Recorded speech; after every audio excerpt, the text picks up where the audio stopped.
मोघाशामोघकर्माणः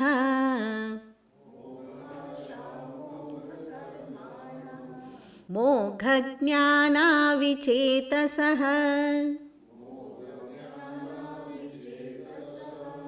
राक्षसीमासुरीं चैव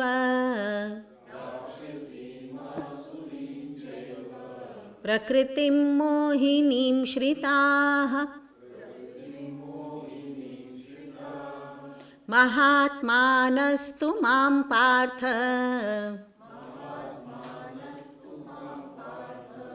दैवीं प्रकृतिमाश्रिताः भजन्त्यनन्यमनसः ज्ञात्वा भूतादिमव्ययम् मोघाशा मोघकर्माणः मोघज्ञानाः विचेतसः ओहो of vain hopes, of vain actions, of vain knowledge, and senseless, they verily are possessed of the delusive nature of Rakshasas and Asuras. Prakritim mohinim shritaha. They are possessed of delusive nature. This delusion comes out of my own inherent lower nature, which can fall down to the level of Asuras and even Rakshasas. Mahatmanastu mam partha daivim prakritim ashritaha. But the Mahatmas, the great souls, Bhagavan also calls them as great. O Partha, they take refuge in my divine nature. Daivim prakritim ashritaha. Worship me with a single mind. Ananya manasaha bhajanti ananya manasaha, knowing me as the imperishable source of all beings. This is a very hard blow that Bhagavan is very clearly stating over here, that do not worship me as this conditioned God figure. Don't be so deluded. And then Bhagavan adds to it that if it is so, then let me warn you that it is Asuri and Rakshasi vritti. Why is it so? Because our Rajasic tendency makes us like an Asura. What is Asuri vritti after all? To be an Asura is to be greedy, to run after materialism, to have the arrogance of power and wealth. This is Asuri vritti. What is Rakshasi vritti?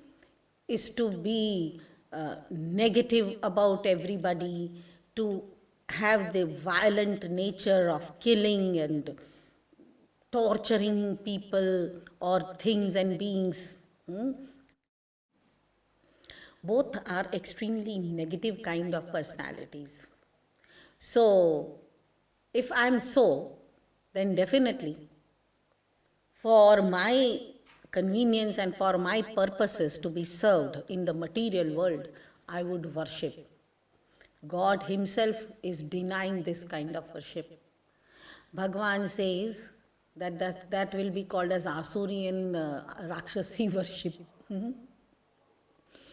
Because as will be my nature, that will be the kind of worship that I will be able to do. The worship in itself is not sattvic, rajasic or tamasic. The worshipper makes it sattvic, rajasic or tamasic. Right? The name of God is untainted by whatever we do. But if I take the name of God with some ulterior motive or with some selfish purpose, then the name of God is not getting contaminated, but definitely my worship will be termed as Rakshasi or Asuri. So to purify my own worship, I'll have to consider the second shloka where Bhagavan says, Daivim Prakritim Ashritaha. So I must give up my Asuri and Rakshasi Prakriti and I must rise above and come to my Daivi Prakriti. What is Daivi Prakriti? My divine nature. Definitely it is the Sattvic nature which can be divine, closer to divine, not Rajasic and Tamasic.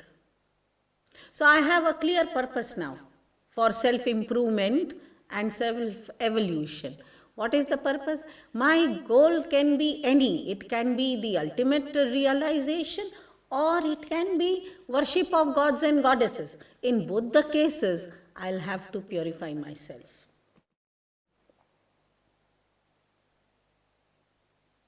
Even if I want to worship Sri Krishna and Sri Rama as Bhagavan or Lord Shiva or Lord Vishnu, whosoever it can be, of any other religion also I can belong to. But as a human being, if I want to worship any god or the form representative of Brahman, definitely I'll have to consider that I must come to the level of sattvic tendency predominantly in me. Then only my worship will become pure. Then I'll find the focus of my mind, ananya manasaha bhajanti. And then Bhagavan also uses one word, jnatva. Knowing me as bhutadim avyayam, as the beginning of all creation, bhutamatra, and avyayam, imperishable. So these true attributes are belonging to the eternal eternity, infinite reality. It is not belonging to Sri Krishna in a form. It belongs directly to Brahman.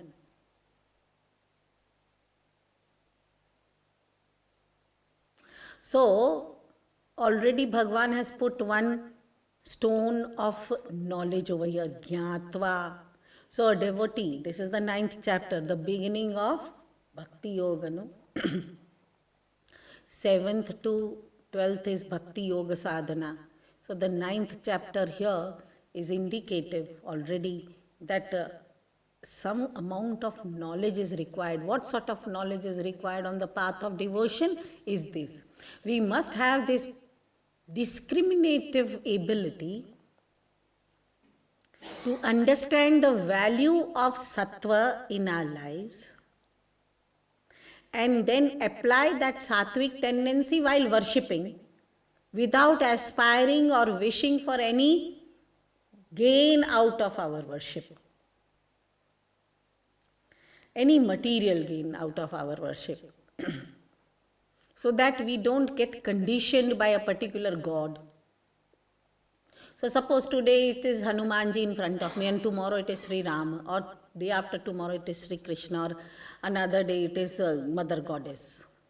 So my mind should not get confused or disintegrated at all. If my mind gets disintegrated even while worshipping gods and goddesses, then how am I to contain the whole world within me without getting affected by it? The concept of worship is for my expanding myself, my mind's capacity to hold everything as one without a second. Everything is one, imposed on that one reality. This world of plurality is my imagination. To come out of this multiplicity, at least let me try to worship gods and goddesses without any mental fragmentation, any disturbance, any agitation, with the attitude of oneness. Otherwise it is Asuri and Rakshasi. These are very good words, hitting words to all the devotees. So, as a good devotee of God, I must be aware and agile while worshipping. That let me not fall to the level of Asura also. Leave aside Rakshas. Do I worship so that I gain more wealth or power? Yes, it could be. I'm losing. Nowadays, I'm losing all my money. So what do? I run to God. Oh God, please save me. It can be.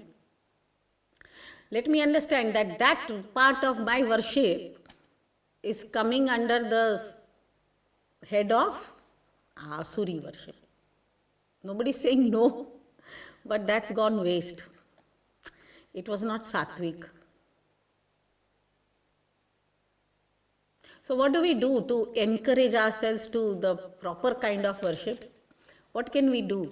See, Bhagavan stated over here, Mahatmanastu mam partha daivim prakriti mashritaha bhajanti ananya manasaha. So Mahatmas worship gods and goddesses with single pointed focus and having no doubt about one supreme reality without a second, taking the refuge under their sattvic nature. So definitely if we read them or their works, we can be encouraged. So keeping that in mind, Bhagavan Shri Vedavyasa has done a laborious and extremely unimaginable job on this. Very profound intellect he has. So he has given us some 18 Puranas, 18 Mahapuranas. And some Puranas will be predominantly focusing on Asuri vrittis, some will be focusing on Rakshasi vrittis, most of them will be focusing on Sattvic vrittis, that is Daivi vrittis. So when we read the Puranas, we'll say, oh, Bhagavan Shri Vedavyasa also mentions about Rakshasas and Asuras having power and wealth and greed and all. So what's wrong today's man? No, it is just to show us that if it is so, then Bhagavan himself is rejecting, because Bhagavan Shri Vedavyasa has also compiled the Mahabharata, and in which we find the Bhagavad Geeta, and in which Bhagavan Shri Vedavyasa through the holy mouth of Sri Krishna is telling us that it is of vain hopes and vain activities and vain knowledge if I do not come out of my Asuri and Rakshasi vrittis. So to show my own face in the mirror that these Puranas are talking of those characters which are not to be taken for encouraging ourselves. We must get encouraged by the divine characters from those works of great saints and sages. No, but Ravana was very knowledgeable. Okay, so Ravana was very knowledgeable and Ravana has given you such advice, but wasn't he an Asura? So in his advice, what is the propelling power behind his advice is Rajasic tendency. Same advice given by a sage will have Sattvic tendency behind it. So would you like to take advice from Ravana or that sage, Valmiki? Or it can be Yajnavalkya ji, it can be Bharadwaj Muni. Which will be the better advice? Would you like to take the advice from the sea god or Sri Ram? Choice is yours. Samudra Dev spoke something. Sri Ram spoke something. So who will be having more Daivi vritti? Definitely Sri Ram. Maryada Purushottama. When you have Purushottama over there to advise, why take advice from that sea god? And when sea god is there, why take advice from Ravana? That is the discrimination we must inculcate in us. So it is not that every good thing told by anybody is good for me. Let us find the source. Because that source is important, because that source is the energy and power behind that what is spoken. So that is what Bhagavan says, that they are possessed of such low nature that their activities go in vain. Be careful while worshipping. Try to be sattvic to the utmost possibility. Now, bhajan will not mean only singing the glory of God, of course. Clarifying on that further, Bhagavan tells in the coming shloka as to what exactly means by worship, the word worship. What does it exactly mean? The great souls worship me with the single pointed mind. Bhagavan said, but how? Because our concept of worship will be restricted to our way of thinking. So, half an hour in the morning. No, half an hour is too much for today's busy man, no? So the rest of the day he'll have his own way. That's no worship. So let us see. How does one become a great soul in view of Sri Krishna? None other than Sri Krishna is calling him as great soul. What sort of worship he must be conducting himself with?